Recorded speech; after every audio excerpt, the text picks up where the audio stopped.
Hello, my name is Desmond Carter, 28 years old. I am the owner of a small coffee shop called Memory Lane in Kearney, Nebraska, a tiny town nestled among endless cornfields where the vast blue sky seems to swallow all sorrows. Kearney isn't anything special, just a few quiet streets, an old-fashioned grocery store, and folks so familiar with each other that I can guess their orders the moment they step into my shop.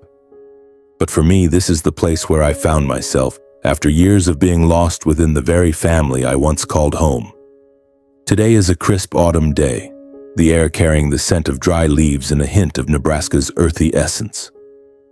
I'm sitting in a cozy corner of my shop at a worn wooden table by the window, looking out at a road where a few corn-laden trucks rumble by.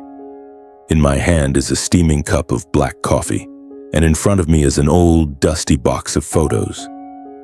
I dragged it out from the storage room after cleaning this morning, inexplicably drawn to revisit memories I had once tried to bury. I lift the lid of the box and the smell of old paper and time hits me. The photos are a jumble, some yellowed, some stuck together from humidity. I flip through them one by one as if turning the pages of my own life.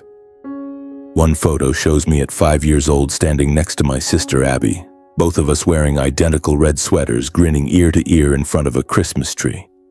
Another captures my parents, Gregory and Karen Carter, dressed impeccably in a suit and dress, their eyes stern as if playing the part of a perfect family in a commercial. And then I pause. My fingers tremble as they touch a small, frayed photo. It's of my grandmother, Edith Carter, and me, taken in front of my Uncle Walter's house on the outskirts of Kearney.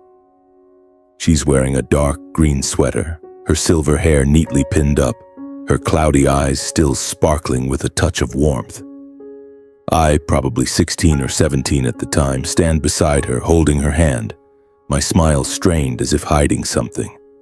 That photo cuts through me like a sharp, unexpected knife slicing across my thoughts. Memories flood back unbidden like a torrent breaching the walls I've built around my heart. I see my grandmother's bewildered eyes again, her trembling hand clutching mine at the airport years ago. I hear her calling my name, her frail voice filled with love amidst the clamor of the crowd. And I see myself, an 18-year-old kid standing at a crossroads of choices, unsure of what I was doing, only knowing I couldn't leave her alone. I take a sip of coffee, trying to swallow the lump in my throat. Setting the photo down, I pull an old notebook from my jacket pocket and open it to a blank page. I'm no writer, nor am I good at storytelling, but today, I want to write this story down. Not to blame, not to resent, but to remember what saved me, what transformed me from a scared kid, caught between duty and rebellion, into the man I am today. I grew up in Lincoln, Nebraska, about a 3-hour drive from Kearney. Lincoln is bigger, more modern, but still carries the dullness of a small city where people live by unspoken rules. Our house was in the suburbs, a 2-story white-painted home with a wooden fence and a meticulously trimmed lawn. My father, Gregory Carter, was a financial officer, always in a crisp suit, speaking slowly but sharply, as if every word was calculated. He loved recounting his struggles, how he rose from nothing to afford this house, a new car, and a proper family. My mother, Karen, was a nurse, always busy with shifts, but when home, she rarely smiled. She was a perfectionist, from the way she folded napkins on the dining table to how Abby and I were expected to behave to avoid embarrassing the family. Abby, my sister, 3 years younger than me, was a gentle, shy girl, always trying to please everyone but easily hurt. Abby and I were close, but there was an invisible distance between us, as if we were both afraid to voice what we truly thought. From the outside, our family was a picture of perfection. Abby and I excelled in school, always at the top of our classes, praised by teachers. Our parents attended every parent-teacher meeting, flashing polite smiles and boasting about our achievements. But inside, our home was cold, like a museum where everything was arranged for display, not for living. My father often spoke of filial piety, how children should be grateful and live up to their parents' sacrifices. Yet when his own mother called for help, he'd find ways to brush her off. He'd end those calls with a tone of irritation, I noticed, but I didn't dare ask. I was only 14 or 15. What did I know beyond obeying my parents? My grandmother, Edith Carter, and my grandfather lived on a small farm a few dozen miles from Lincoln, where fields of wheat and corn stretched to the horizon. They were simple, hard-working farmers, living modestly but with abundant love. I remember the summers I spent at their farm, where my grandfather taught me how to plant seeds, and my grandmother baked butter cookies and shared stories from her days as an elementary school teacher. She had a gentle voice, as if every word carried a bit of sunshine. She loved me the most, she always said, and I believed her. Every time she hugged me, I felt sheltered, as if nothing in the world could harm me. But then my grandfather passed away suddenly from a heart attack when I was 14. I still remember that day. The sky was gray, a light drizzle falling. My grandmother sat silently in the living room, clutching his framed photo, her eyes red but tearless. From then on, she began to change. She forgot to cook, forgot my name, calling me Billy, the name of an old high school friend of hers. Sometimes she stood at the door, staring down the road leading to the farm, as if waiting for my grandfather to return. It broke my heart, but all I could do was hold her hand and say silly things to make her smile. My father said she had Alzheimer's. He spoke calmly, as if it were just a fact of life, but I saw a flicker of annoyance in his eyes. "She's old, it's inevitable," he said, then turned away as if it had nothing to do with him. I began to realize that filial piety in his eyes was just empty words, not actions. My mother said nothing, only sighed whenever my grandmother called. I, a 15-year-old kid, just kept my head down, trying to be the good son my parents expected. But inside, I felt a crack forming, small at first, but growing wider each time I saw my grandmother's face on a phone screen. When I was 16, during Thanksgiving, my family drove to my grandmother's farm, a little over an hour from Lincoln. The road was dusty, flanked by parched cornfields, with a few cows grazing under the pale sunlight. I sat in the back seat next to Abby, staring out the window, trying not to think about how my parents had been arguing all week about what to do with Grandma. When we arrived, Grandma was standing on the porch wearing her familiar dark green sweater, her silver hair disheveled, her cloudy eyes gazing at us as if unsure who she was waiting for. I ran to hug her, the faint scent of butter cookies on her sweater reminding me of peaceful summer days. "Desmond, you've grown so tall," she said, her voice trembling but her smile still warm like autumn sunshine. I smiled back, holding her hand as I led her inside, trying to hide the lump in my throat. That Thanksgiving dinner was livelier than usual. Besides my family, there was Uncle Richard, my dad's younger brother, and his family from Omaha. Uncle Richard, a few years younger than Dad, looked older with his salt and pepper hair and weathered face. He worked for a construction company, always boasting about big projects, though I overheard Dad say he was drowning in debt. Richard's wife, Aunt Linda, was a sharp woman, always in tight dresses, speaking in a high-pitched voice that drowned out everyone else. Their two kids, a few years older than me, ignored Abby and me, glued to their gaming devices. The meal started awkwardly. Dad and Uncle Richard sat at opposite ends of the table, exchanging small talk about the weather and football. Mom busied herself arranging plates, occasionally glancing at Grandma, who sat quietly, picking at a spoonful of mashed potatoes before setting it down, as if forgetting what she was doing. I sat next to her, trying to make conversation, asking about the cornfields, but she only smiled vaguely, calling me Billy again. I didn't correct her, just held her hand under the table, feeling her frail, cold fingers. Then the argument began, not loud, but sharp like a well-honed blade. Uncle Richard, after a few glasses of wine, spoke first. "Mom, I think you should sell the farm. It's not safe living alone like this." His tone was gentle, but I saw his eyes flicker toward Dad, testing the waters. Dad set down his knife and fork, smirking. "Richard, if Mom sells the farm, are you going to take care of her?" Uncle Richard froze, unable to respond. Mom, sitting beside Dad, nodded slightly as if agreeing with his question. The conversation between Dad and Uncle Richard grew tense. Neither wanted the responsibility of caring for Grandma. Then Grandma, silent throughout the meal, suddenly looked up, her cloudy eyes scanning the table. "Stop arguing," she said, her voice slow but firm. "Whoever takes care of me gets everything. The land, the house, the savings, the insurance, all of it." The room went still. Dad froze, his wine glass suspended midair. Uncle Richard frowned, while Aunt Linda's eyes widened, as if she'd just spotted a gold mine. I sat there, not fully grasping the weight of her words, but I felt the shift in the air, like a bomb had been placed on the table waiting to explode. Dad broke the silence. "Mom, I'll take care of you," he said firmly. "I'm the eldest. You should stay with us." Uncle Richard protested, claiming Grandma would be better off with him in Omaha because of better hospitals.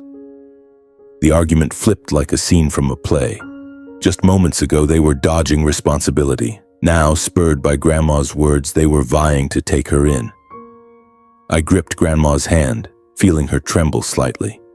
But she said nothing more, staring into the distance as if in a place none of us could reach.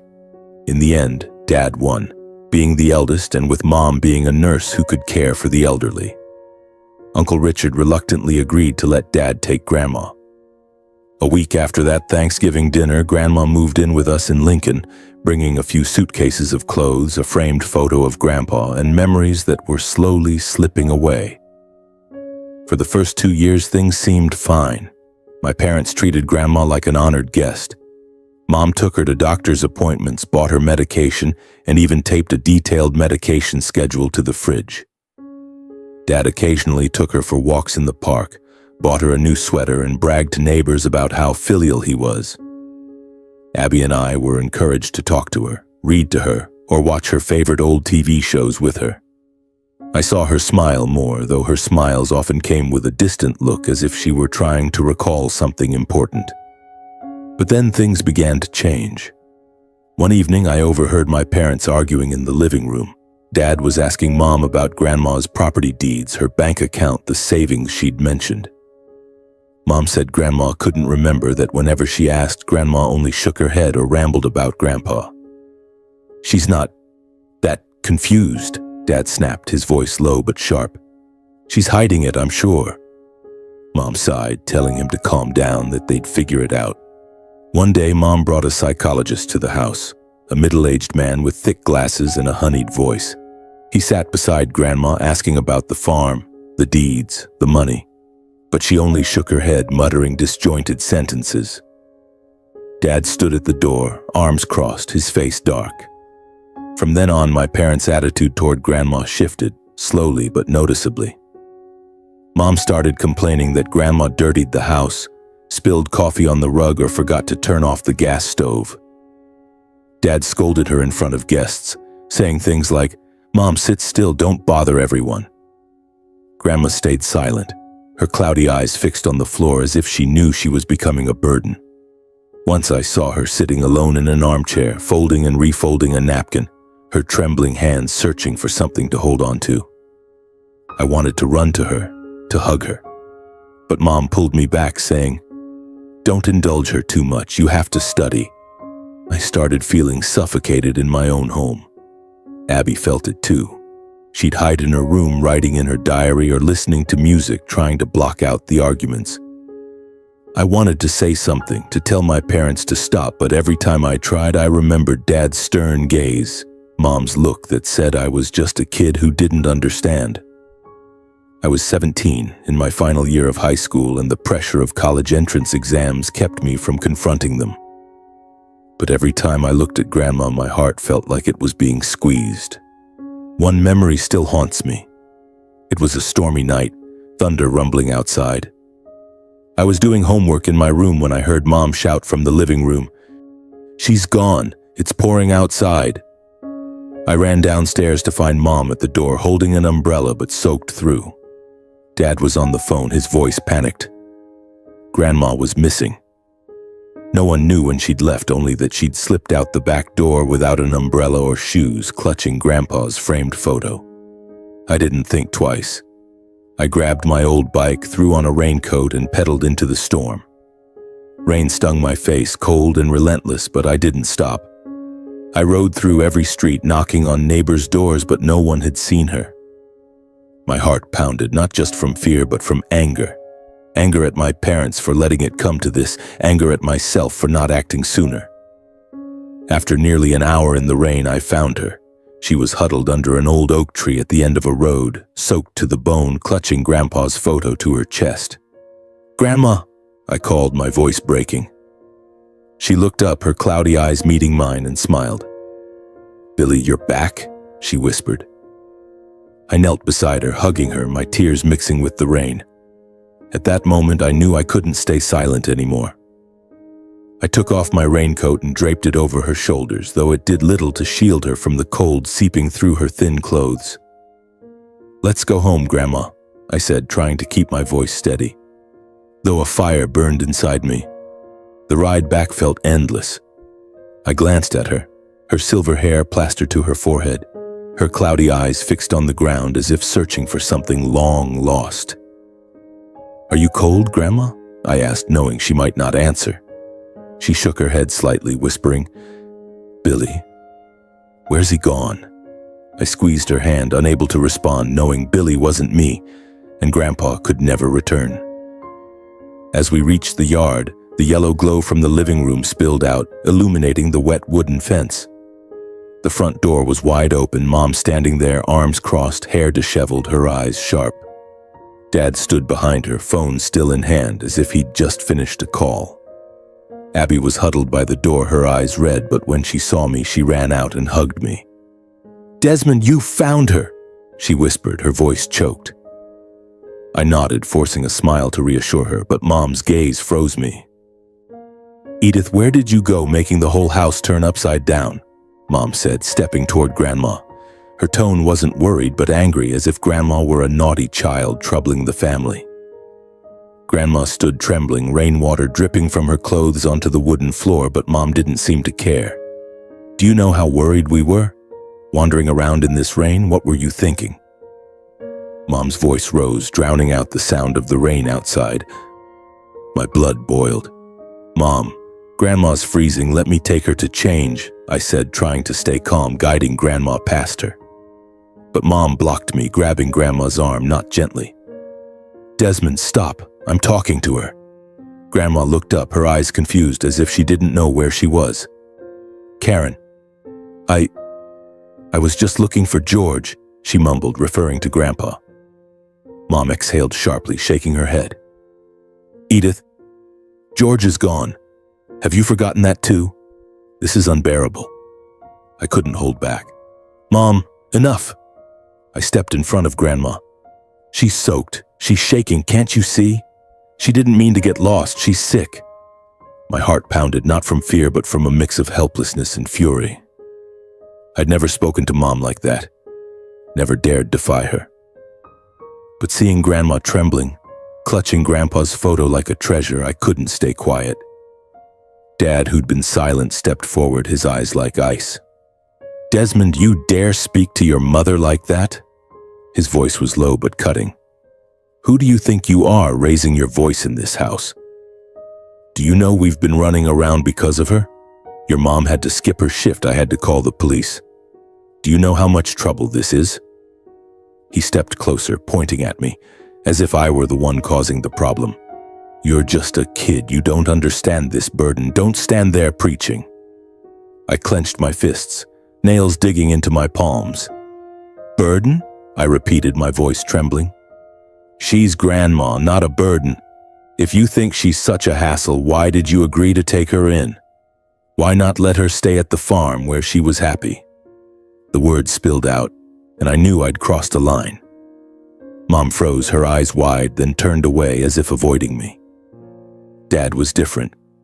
He stepped closer, so close I could feel his hot breath. "What do you know, Desmond? You're just a kid living off our money, studying because of us. You have no right to talk like that in this house." I wanted to scream, to say I didn't need their money, that I just wanted Grandma treated like a person, not a liability, but I couldn't speak. Abby tugged my arm, whispering, "Desmond, stop." Her voice trembled, begging me not to make things worse. I looked at her, then at Grandma, still standing there, shivering, her eyes lost, and I felt trapped in a nightmare. I guided Grandma upstairs, ignoring my parents' glares. In her room, I dried her hair with a towel, helped her change into dry clothes, and tucked a blanket around her. She held my hand, whispering, "Billy, you're so good to me." I smiled, though tears welled up. "I'm Desmond, Grandma," I said softly, but she just smiled, her eyes distant. I sat beside her, listening to the rain subside outside, and told myself, I have to do something. I can't let her live like this. That night, lying in bed, I couldn't sleep. My parents' argument echoed from the living room. Mom blaming Dad for not being strict with me, Dad blaming Mom for not watching Grandma. I covered my ears, but their words cut through like knives in my chest. I thought of Grandma, her eyes when she called me Billy, and the days ahead when things could get worse. I didn't know what I'd do, but I knew one thing. I couldn't let Grandma keep suffering. The weeks that followed felt heavy, like a storm brewing in our house. My parents no longer hid their frustration with Grandma. Every time she spilled a glass of water or forgot someone's name, Mom would sigh and mutter about how we can't keep living like this. Dad was worse. He began controlling her more tightly, what she ate, when she could go outside. Once I saw him lock her bedroom door from the outside, claiming it was for her safety. I stood in front of that door, fists clenched, wanting to break it down, but I turned away, powerless. Abby, my sister, withdrew even further. She spoke less, often hiding in her room with headphones on, as if trying to escape our home. I started noticing unsettling signs. My parents would whisper late at night, thinking Abby and I were asleep. I caught fragments of words like long-term solution, nursing home, or no point keeping her here. One night I eavesdropped outside the living room and heard Mom say to Dad, "If she can't remember where the property deeds are, there's no use keeping her here. We've done our best, Greg." Dad's voice dropped, cold and calculated. "I'll figure something out, but we need to make sure no one calls us unfilial." I crept back to my room, heart pounding, feeling like I'd uncovered a terrible secret. They didn't just see Grandma as a burden. They were planning to remove her from their lives. Their chance to act came sooner than I expected. My parents announced we were going on a family trip to Africa, a safari Dad had long planned to show off to friends and colleagues. "We all need a break," he said at dinner, his enthusiasm forced. "Africa, safaris, elephants, lions, it'll be an amazing experience for you kids." Abby nodded, but I saw sadness in her eyes, as if she knew this trip wasn't about family bonding. I glanced at Grandma, sitting quietly at the end of the table, picking up a piece of potato and setting it down, her gaze distant. "What about Grandma?" I asked, my voice trembling. Dad looked at me, his smile stiffening. "She's coming, of course, we're a family." But I didn't believe him. Something in his tone and Mom's evasive glance made me uneasy. On the day of departure, we were up at dawn. I helped Grandma put on her familiar dark green sweater, guiding her to the car, noticing how tightly she clutched Grandpa's framed photo, as if it were her anchor to this world. The drive to the airport was long and silent. Abby sat beside me, headphones in, staring out the window. Dad drove while Mom checked plane tickets, muttering about the itinerary. Grandma sat in the back, her trembling hands stroking the photo frame, occasionally whispering, "George, where are we going?" I held her hand, forcing a smile, but a heavy weight pressed on my chest. At the airport, the bustle felt suffocating. Announcements blaring, people chattering, suitcases rolling. We lined up at security, my parents leading, Abby trailing behind. I guided Grandma, walking slowly so she wouldn't tire. She clutched Grandpa's photo, her steps unsteady, her eyes scanning the crowd as if searching for a familiar face. I held her hand tightly, smiling to reassure her, but the unease in my gut grew like something terrible was about to happen. We passed through security. The staff scanned tickets and checked bags, and I noticed Mom glance at Grandma with a flicker of irritation. I gripped Grandma's hand tighter, leading her through the long hallway to the departure lounge. The lounge was packed, every seat taken by passengers with oversized suitcases. My parents found a quiet corner, set down their bags, and Mom began rechecking tickets. Abby sat, headphones on, eyes glued to her phone, shutting out the world. I helped Grandma settle into a chair near a window overlooking the tarmac. She still held Grandpa's photo, her fingers tracing his face, her gaze lost. "Stay here, Grandma, I'll get you some water," I said. The airport speaker crackled, a calm female voice announcing, "Flight BA247 to Johannesburg is now boarding. Passengers, please proceed to gate 12. Dad stood immediately, grabbing his suitcase. "Let's go, Desmond Abby," he ordered brusquely. Mom took Abby's hand, pulling her up, and I saw her glance at Grandma but say nothing. I turned to help Grandma stand, but Dad cut in. "Desmond, hurry up, she's fine there." I froze, looking from him to Grandma, still sitting, her eyes vaguely fixed on the window. "What about Grandma?" I asked, my voice shaking. "Worry about yourself," Mom snapped, her tone sharp, pulling me toward the gate. Abby followed, head down, silent.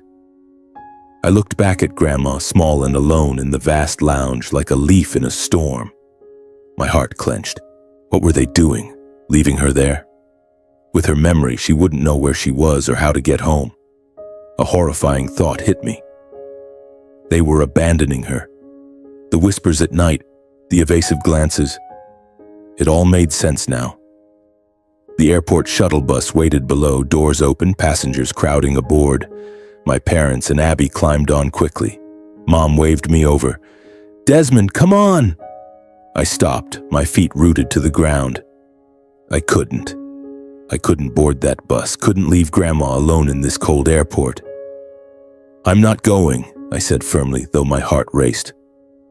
Mom froze and Dad turned back, face red. "Desmond, you dare?" he shouted, but I was already running back to the lounge. Thankfully, Grandma was still there. I rushed to her, kneeling before her chair, grabbing her hands. "Grandma, it's me. I'm not going anywhere," I said, my voice choking. She looked at me, smiling faintly. "Billy, I was so scared," she whispered. I hugged her, feeling her frail body tremble in my arms. We sat there as my family's plane took off, the roar of engines echoing through the glass. And I knew in that moment everything had changed. I had chosen Grandma, no matter the cost. Afterward, I didn't know what to do next. Should I take her back to my parents' house filled with painful memories and their criticism? No, I couldn't bring her back there. Then I remembered Grandma mentioning her younger brother, Walter, who lived in Kearney, Nebraska. She'd spoken of him warmly, like a rare piece of memory still intact. I pulled out my phone and searched for Walter's farm, Harmon's Farm, Kearney, Nebraska. Luckily, I found the farm's phone number. I dialed, my voice trembling, and an older man answered. "Walter Harmon here. Who's this?" I took a deep breath and explained everything. Grandma, the airport, my decision. He was silent for a moment, then said, his voice thick with emotion, "Bring her here. I'll take you both in." I bought 2 long-distance bus tickets from Lincoln to Kearney, the earliest leaving that evening. I guided Grandma onto the bus and we sat together, eating dry airport sandwiches and dozing against each other. When the bus stopped in Kearney at dawn, Walter, a weathered 70-year-old with kind eyes, was waiting at the station. He wore a faded checkered shirt, holding a small sign reading Edith and Desmond. Seeing Grandma, he ran to her, hugging her tightly, his eyes wet. "Edith, you had me so worried," he said, voice trembling. Grandma looked at him, smiling faintly. "Walter, when did you get so big?" she said. I stood there, watching them, warmth flooding my heart. This was family, I thought. Not empty words, but moments like this. Walter took us to his farm, a small wooden house nestled among cornfields. His wife, Mary, greeted us with warm cookies and tea. I recounted everything, from how my parents treated Grandma to my decision at the airport. Walter listened, nodding silently, his eyes full of empathy. "You did the right thing," he said, patting my shoulder. "From now on, she stays with us, and you too, if you want." A week at Walter's farm felt like a peaceful dream. something I never thought I'd find after the stifling days in Lincoln. The small wooden house sat amid cornfields surrounded by rich red soil and apple trees heavy with fruit. Each morning I woke in a tiny attic room, hearing birds chirping outside and smelling Mary's butter cookies wafting from the kitchen. Grandma, though her memory faltered, seemed to find some peace. She liked sitting on the porch in an old armchair, clutching Grandpa's photo, gazing at the fields with dreamy eyes. Sometimes she softly sang a folk song I didn't know, her trembling voice full of emotion as if recounting a story from long ago. I helped Walter at the market daily, loading apples and pumpkins onto his old truck and selling at Kearney's Main Street corner. The people here were kind, calling Walter by name and asking about Grandma with genuine care. "How's Edith doing?" an elderly flower vendor asked, her eyes warm. I smiled, saying she was okay, though she sometimes forgot names. Walter just patted my shoulder as if to say I didn't need to explain too much. Here, people accepted Grandma as she was, not as a burden. Evenings, we gathered around the dining table under the warm glow of an oil lamp. Mary shared stories of Walter's youth, how he drove corn across Nebraska, while he laughed, teasing her for getting details wrong. Grandma sat quietly, sometimes adding a fragmented story about Grandpa, about their days planting wheat on this land. I listened, feeling a connection I'd never had at home, a real bond not requiring perfection or the facade of an ideal family, but the peace wasn't without disruption. My phone buzzed incessantly soon after, messages from Mom, Dad, and Abby. I glanced at the screen, seeing dozens of notifications, but didn't open them right away. I knew they'd returned from Africa. Mom's first message sounded worried. "Desmond, where are you and Grandma? Why aren't you home? Call me now." But hours later, the tone shifted. "What do you think you're doing, Desmond? Do you know how worried we are? Bring her back now." Dad was harsher. "Desmond, you dare run away like this? You've humiliated us. If you don't come back, don't blame me."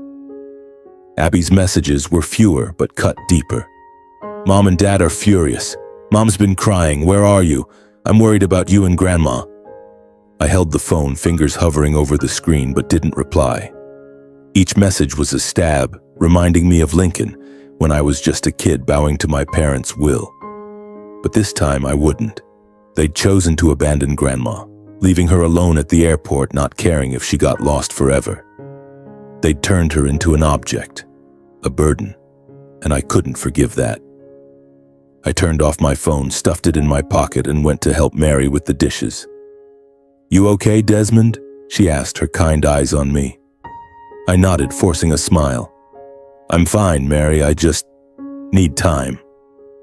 That night I sat on the porch with Grandma under Nebraska's starry sky. She clutched Grandpa's photo, murmuring, "George, the boy's grown so fast, hasn't he?" I knew she meant me, though in her mind I was still Billy. I held her hand, feeling her frail fingers, and told myself, let them blame me. Let them be angry. But Grandma and I are never going back to that house. I looked out at the fields, silver under the moonlight, and felt a resolve I'd never known. I'd chosen my path, and wherever it led, I knew I wouldn't regret it. Walter stepped out, bringing me a mug of hot tea. "What are you thinking about, sitting here all quiet?" he asked, his voice warm. I told him about the messages, my parents' anger, the fleeting guilt I felt for Abby. He listened, then patted my shoulder. "You did what most wouldn't, Desmond. Don't let them shake you. Edith needs you, and you need a place to call home. This is your home." I nodded, eyes stinging. "Thank you for taking us in," I said, my voice hoarse. He smiled, pointing at the sky. "Look at those stars, so bright. Don't let the bad stuff dim your light." The days that followed at Walter's farm passed in a simple rhythm, as if time here flowed more slowly, allowing me to breathe and rediscover myself. I woke early to help Walter water the crops, weed the garden, and load crates of apples onto the truck for the market. Mary taught me how to make butter cookies, the kind Grandma used to bake when I was a child. "Edith made these better than me," Mary said with a laugh, winking, but I saw a trace of sadness in her eyes when she mentioned Grandma. Grandma spent most of her time on the porch clutching Grandpa's framed photo, sometimes murmuring fragmented stories about days long gone. Sometimes she called me Billy.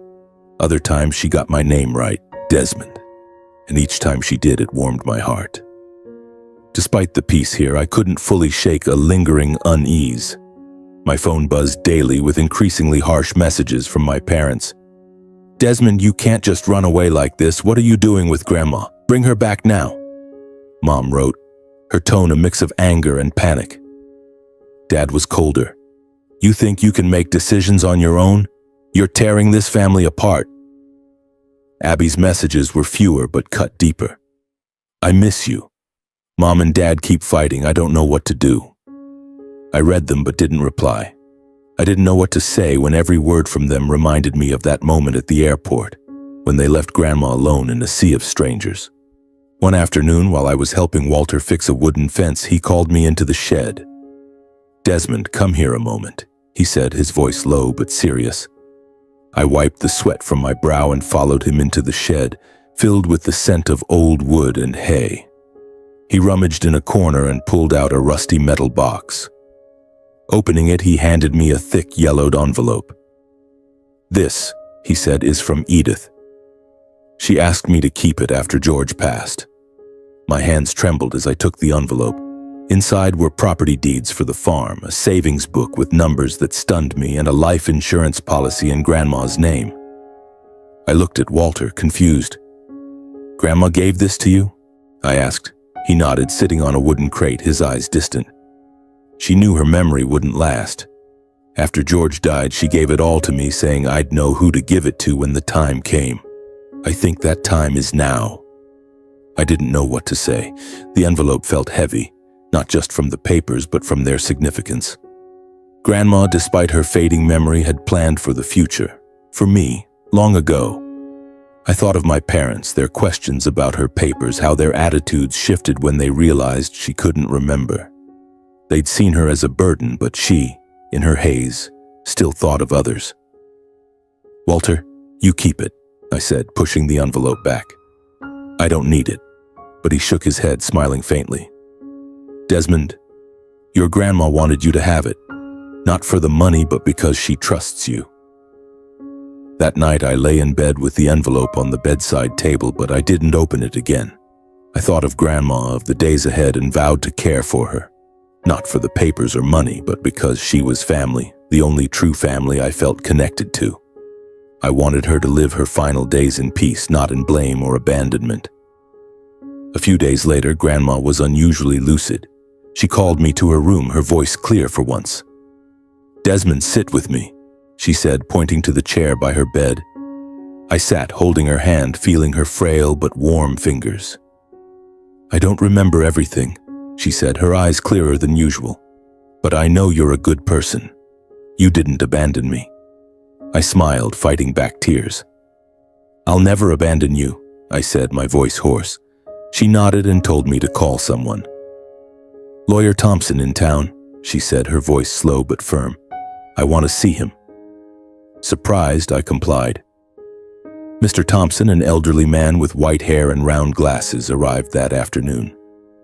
In Walter's small living room, under the glow of an oil lamp, Grandma clearly stated she wanted to transfer all her assets, the farm, savings, insurance, to me. "He takes care of me," she said, looking at Thompson, then at me.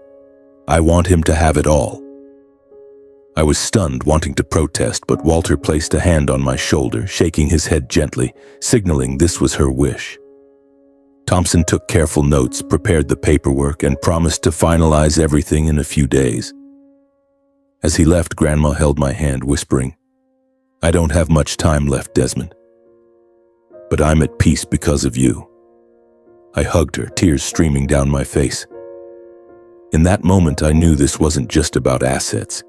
It was a quiet passing of love, of trust, from her to me. Over the next few months, I balanced work and study. I enrolled part-time at a community college in Kearney, taking classes in agriculture and business management.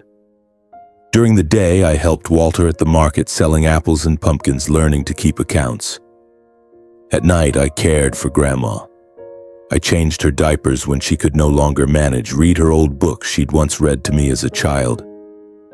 Once, while reading The Wind in the Willows, she smiled and murmured, "George loved this one." I paused, looking at her, realizing that even as her memory faded, fragments of Grandpa remained, like precious gems in her soul. She started recalling small things. One afternoon, she taught me how to make butter cookies, though her trembling hands spilled flour on the table. "Roll the dough thin, Desmond," she said, her tone serious, like the teacher she once was. I laughed, following her instructions, though the cookies came out slightly burnt. She took a bite, closed her eyes, and said, "Just like mine." Those fleeting moments were my treasures. One day, she asked me to take a photo of her with my college acceptance letter. "Keep this one," she said, her voice weak but firm, "so you'll remember I'm proud of you." I had Mary take the picture. In it, I stood beside her, smiling, while she looked at me with bright eyes, as if trying to etch the moment into her memory before it slipped away.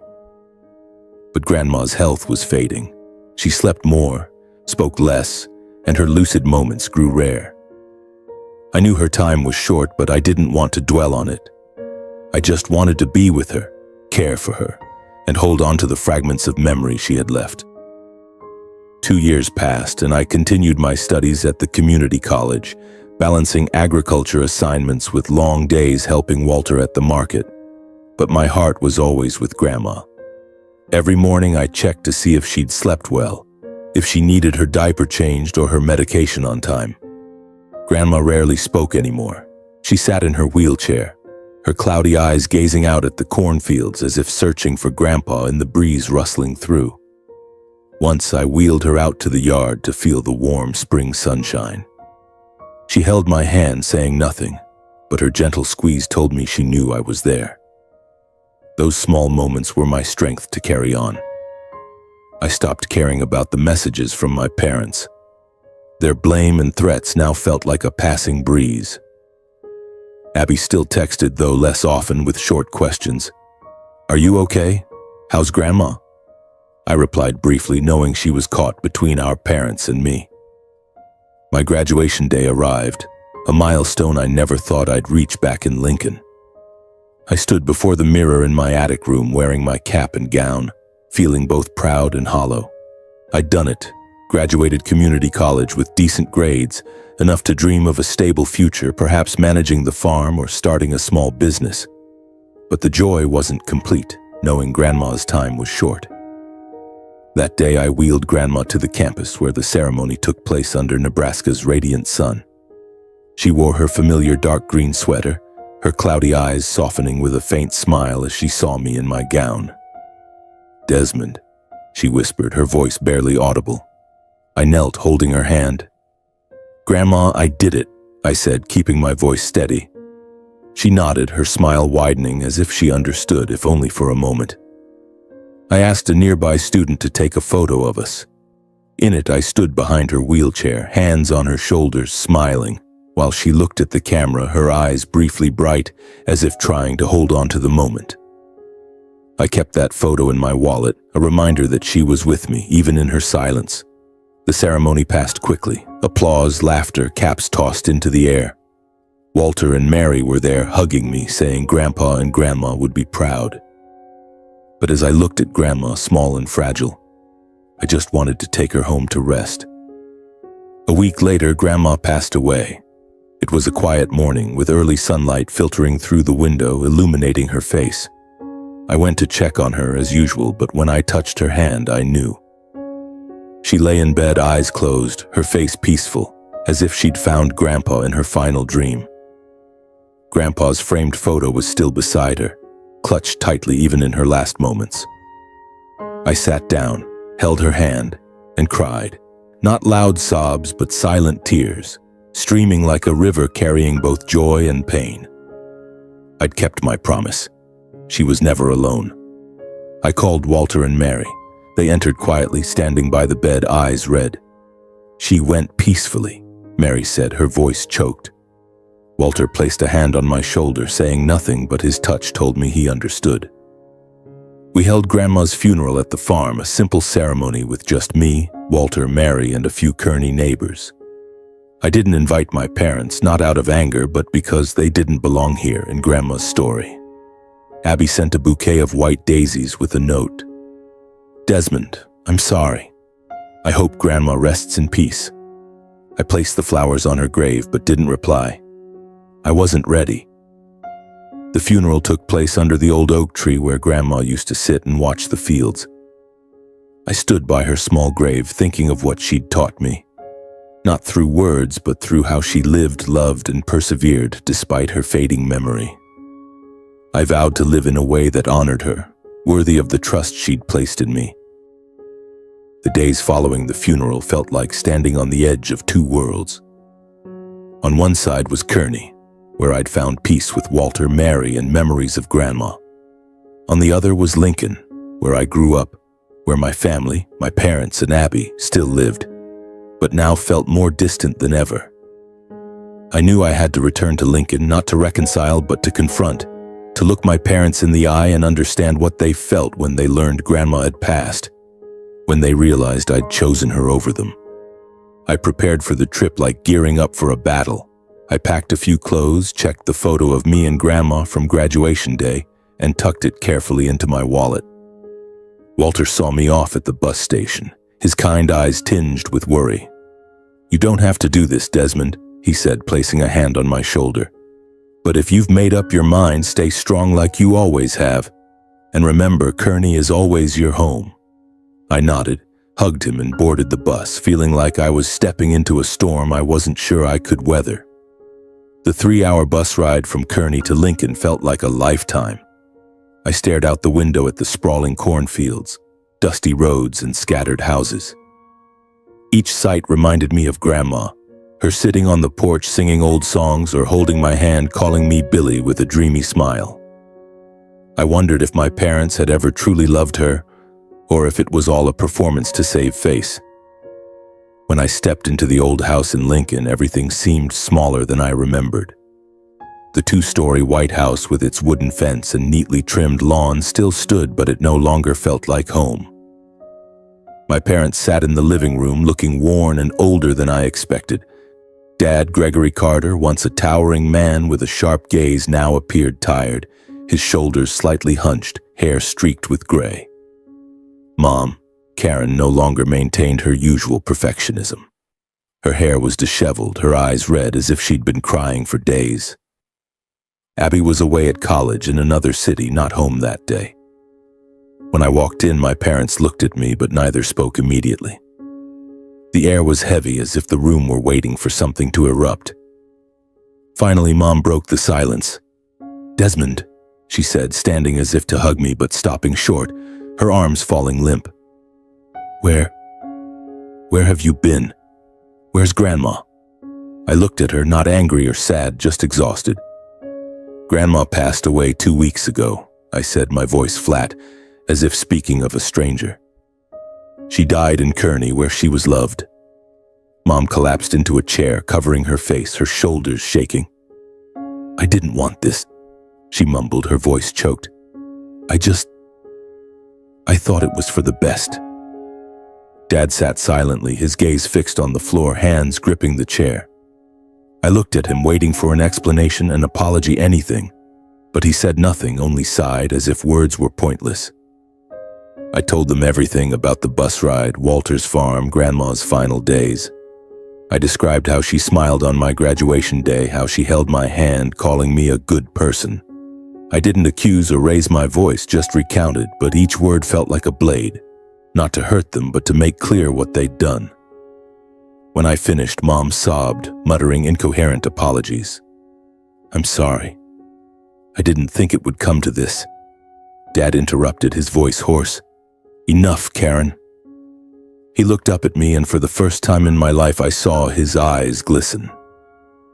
"You did what I couldn't," he said, his voice trembling. I was wrong." That was all he said, but it was enough for me to know he understood, even if only partially, the cost of his choices. I didn't stay long. I didn't want to hear more apologies or excuses. I just wanted them to know Grandma passed in peace, that she wasn't alone and that I'd chosen my path. As I left, Mom grabbed my hand, whispering, "Desmond, you can come back anytime. This is still your home." I gave a faint smile, saying nothing. This wasn't home anymore. My home was in Kearney, among the cornfields, with Walter and Mary and the memories of Grandma. Back in Kearney, I began building a new life. I used part of Grandma's inheritance to pay for college tuition and the rest as capital to open a coffee shop near the community college.